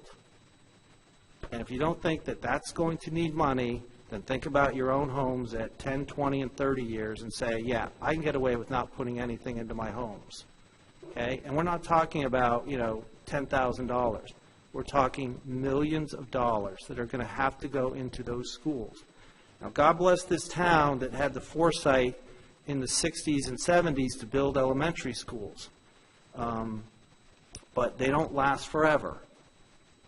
And so there comes a bill due when at some point you say, I either have to replace them or I can look at how I'm organized and find a better way of doing it. We'll have 2 middle schools that are at 70 to 75% capacity. That makes no sense when they're 70-year-old buildings. we will have elementary schools that on an aggregate are at only less than 80%. Some that are maxed out, some that are not, right?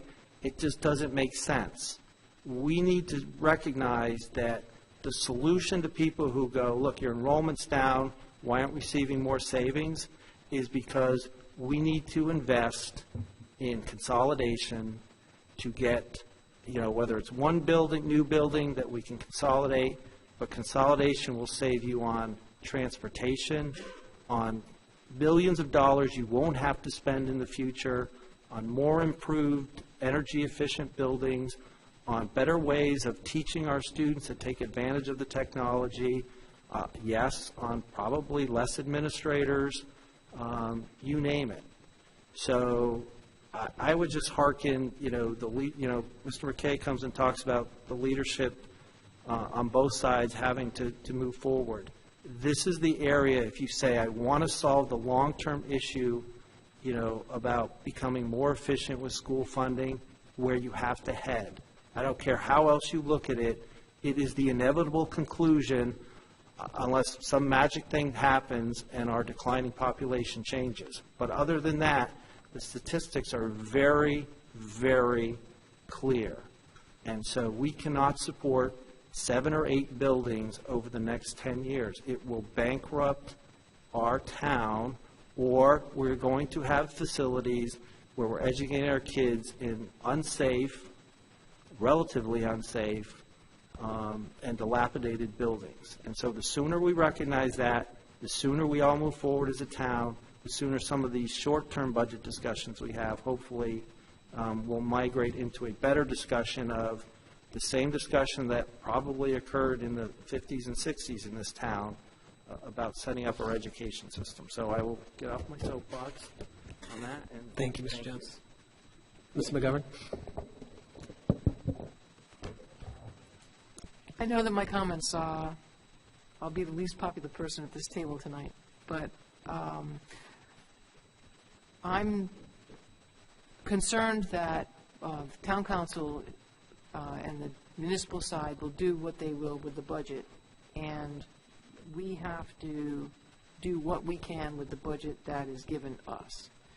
I came on this late in the process, so there was decisions already made before I came on board that I would not have been in favor of at the time that they were done. The school population has been declining over the past few years, but the number of administrators has been increasing, and we've asked again to increase the number of administrators in this budget. The school administration offices are moving, and that's an increased cost. And administrator increases, we've been asked to consider because the teachers are getting increases. There isn't an unlimited pool of money, and I know there's criticism of the municipal side, but as far as what we have to work with, if we want to make all-day K work, we have to make that the priority, and then everything else.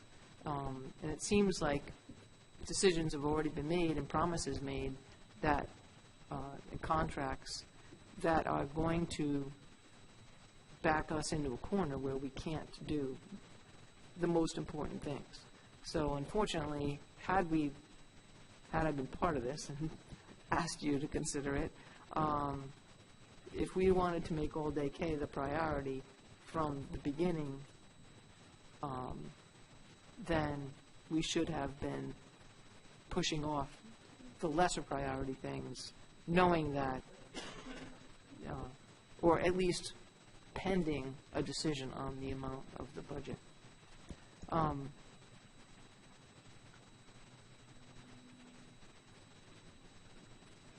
I'm still hoping that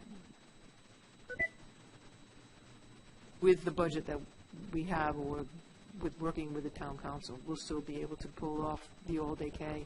Honestly, I don't think it's a one-size-fits-all solution, but I do believe it's coming. If it's not this year, then next year. And the governor, there will be some funds available this year for the implementation, and I think it'd be foolish not to take advantage of that. Thank you. I'm just going to speak briefly on the motion. I haven't spoken yet. Again, the key thing here is that we do, as Mr. McKay said, need to continue working with the town council. I don't want to say one way or another that any decisions have been made. Our budget, as is theirs, is still up for negotiation and a working document, and we need to do what we can to see if we can come up with a solution.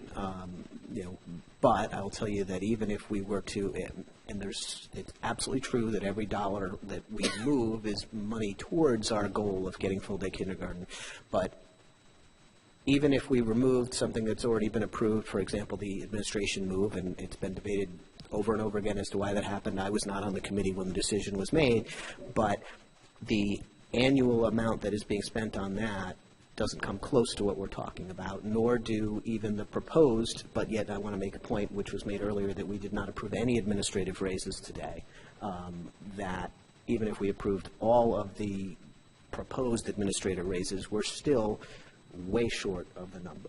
Those numbers are not anywhere near close to the dollars that we're talking about here. But I want to continue working with the council and come up with a solution. So as to the motion itself, I don't think it's appropriate to make a motion to say what we've already said. I think our budget proposal really sort of speaks for itself, but I mean, I'm also glad that we're having a discussion because it's important to talk about. So one more Well, time. I'm not going to have the motion fail, so I'm going to withdraw the motion, but I have comments too. Okay, so Mrs. Avanzato was withdrawing the motion. That would mean we didn't need to vote, but what was your additional comment? In terms of consolidation of schools and coming to the realization that that's where this needs to go, and that the school committee needs to realize that. The school committee does realize that. That was proposed by the chairman of the committee, Mr. Cerisi, like 4 or 5 years ago.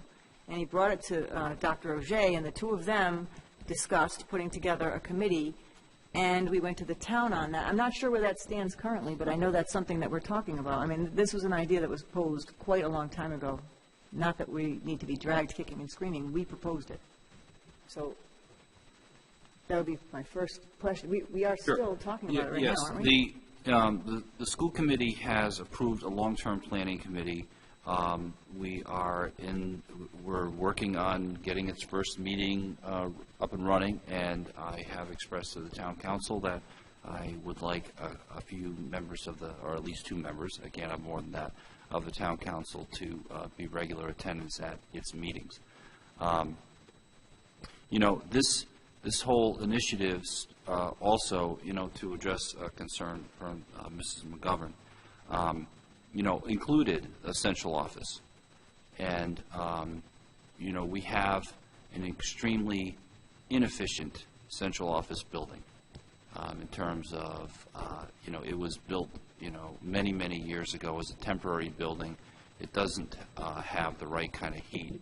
It is, it's deficient in so many ways. And working with the town manager, we explored many different properties in town. And we had a great meeting, an initial meeting with the town manager involved about the possibility of a joint building with town and school offices that on available space right there at the gateway at Quonset. The school, on the school side, we followed up on that information and took advantage of some available space that was coming available this spring. Obviously, we'll be moving next week. And it works. And there is a little bit more of a price, but when you consider what we are getting and putting our employees in a building that is much more fuel efficient, much more modern, and I think the benefits far outweigh the cost.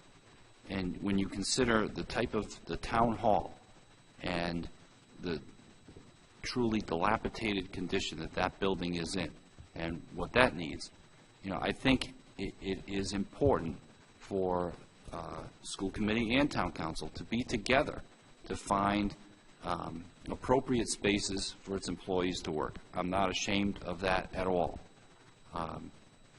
In terms of administrative raises or teacher raises or anyone's raises in this district, look at the data statewide.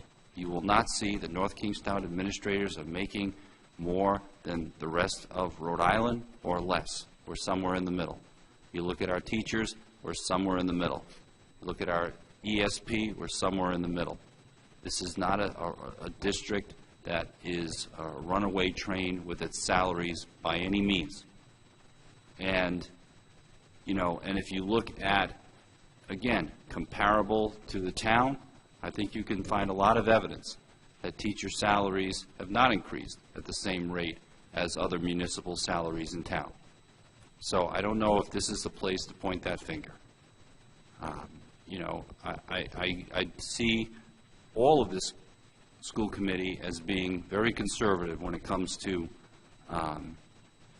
budgeting, and I appreciate Mr. Jones' comment that when a budget is, you know, put together on the school side, we build in several meetings over a course of a couple of months because we know we're going to go back to it over and over again to find more and more. And before we send something to the town, there's a lot of cutting going on. I can guarantee you that.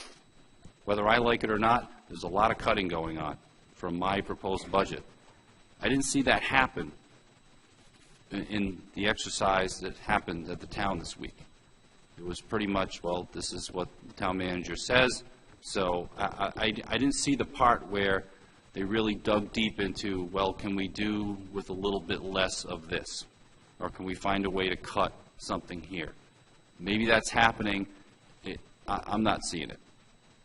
You know, and maybe because of my perspective, I'm just not feeling it as much as I do here on the school side. But, you know, I think anyone who looks deeply at the budget process for the North Kingstown School Department will find there is a lot of probing into a lot of areas to find every dime to cut. Mrs. Avatar?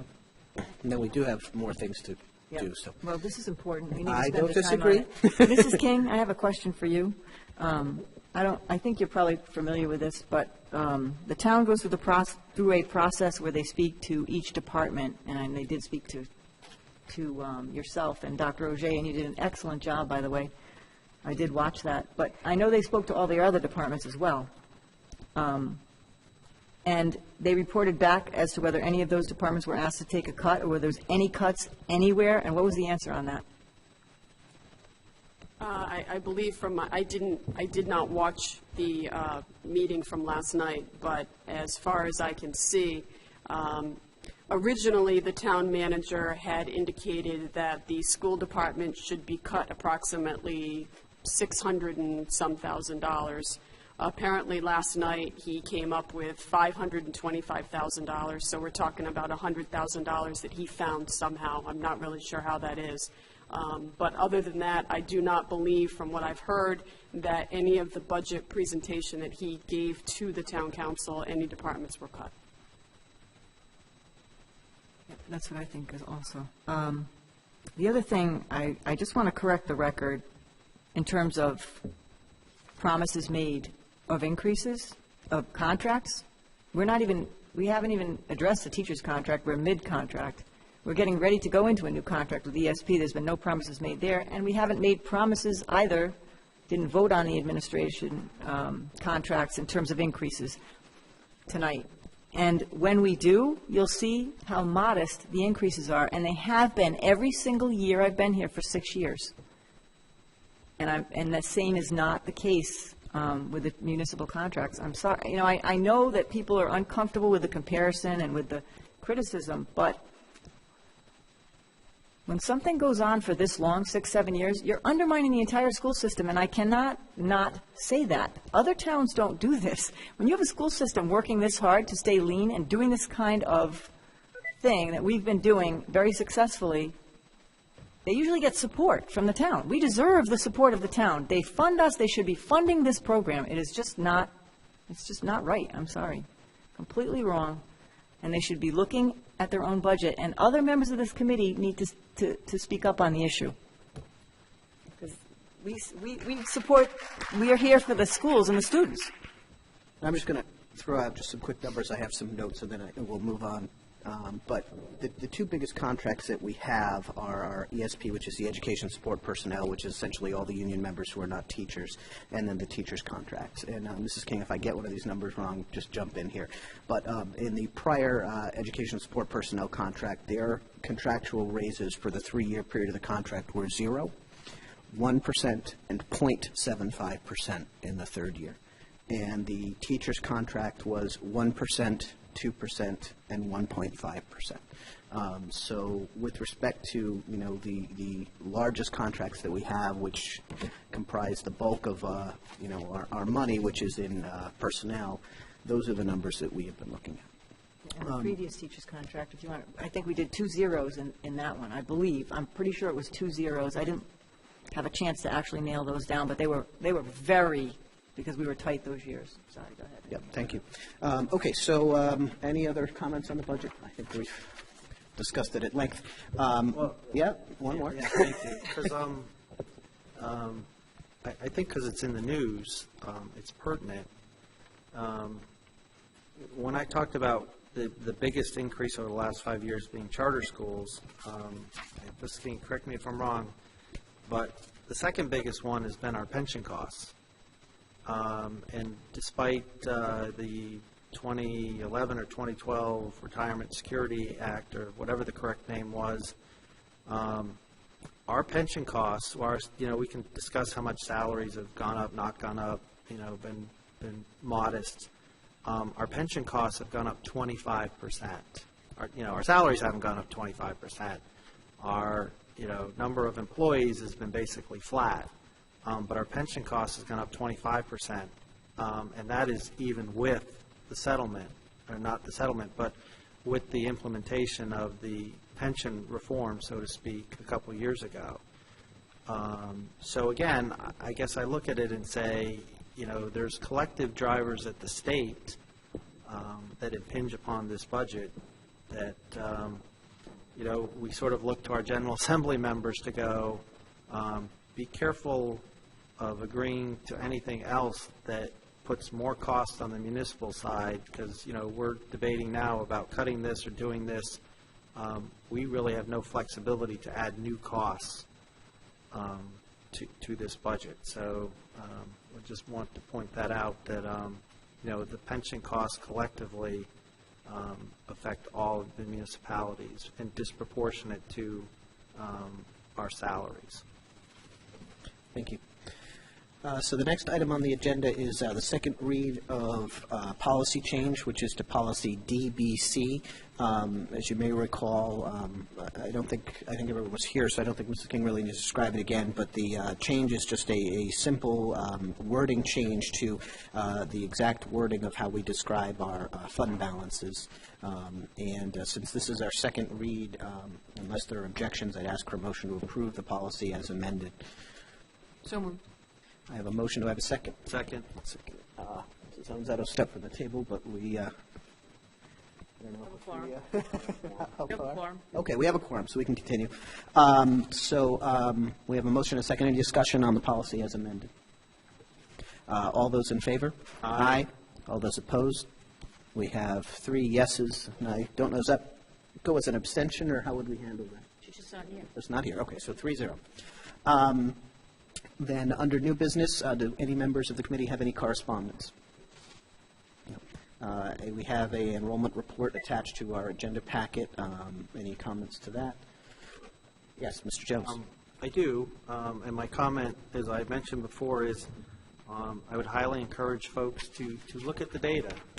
Maybe we can put more of it online, too, besides in our minutes, but, the data sort of speaks volumes of what the trends and what the future is. And I will add, just because I didn't get to recognize this earlier, it is always nice to have our student representative present, and maybe hopefully we can get some feedback from students on, what they think is important too. Any committee reports, subcommittee reports, or ad hoc committee reports? Hearing none, we have reached the end of our agenda. I would ask for a motion to adjourn. Motion to adjourn? Do I have a second? I have a second. Any discussion? All those in favor? Aye. Aye. Opposed? We stand adjourned. Thank you, everyone.